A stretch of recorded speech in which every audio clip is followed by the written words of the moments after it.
আরে সালা, পুরে তো বম।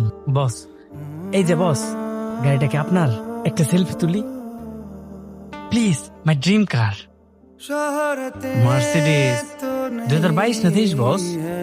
সেকেন্ড হ্যান্ড নাকি ফ্রেশ ইম্পোর্ট? আর দেখেন না আমার লোহার ঘোড়াটা। থামো, কি নাম তোমার? বস, সামি।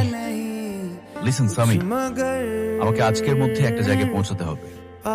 তো আমার গাড়িটা তো নষ্ট হয়ে গেছে, আমি আমার ম্যানেজারকে অলরেডি লোকেশন সেন্ড করেছি, সে কিছু একটা ব্যবস্থা করছে, বাট অনেক সময় লাগবে মনে হয়।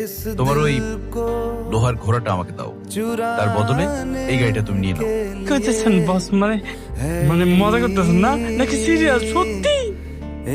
কিন্তু বস, আপনার এই নষ্ট গাড়িটা তো আমি নিবো। রাস্তায় যদি আমার পুলিশ আটকায়, আপনি কি আমার বাঁচাইবেন? আপনাকে যে লোকেশনটা সেন্ড করেছি সেখানে সামি নামের একটা ছেলে আছে, গাড়িটা রিপেয়ার করে সামিকে দিয়ে দিবেন, পেপারস ওর নামে হবে। কথা বলো। ভাই, আপনি জানেন আপনি কার সাথে কথা বলতেছেন? উনি হচ্ছেন এনএফ গ্রুপের মালিকের একমাত্র ছেলে। উনি যা চায় দিয়ে দেন, আপনার তো কপাল খুলে গেছে। মাইকটা দিয়ে দাঁড়ান, আমি আসছি। জি স্যার। না, জি ভাইয়া, জি ভাইয়া। আচ্ছা বস, একটা কথা জিজ্ঞেস করি, আপনি যেখানে যাচ্ছেন সেই জায়গার মূল্য কি আপনার গাড়ির চেয়েও বেশি? কি আছে সেই জায়গায়? ভালোবাসা।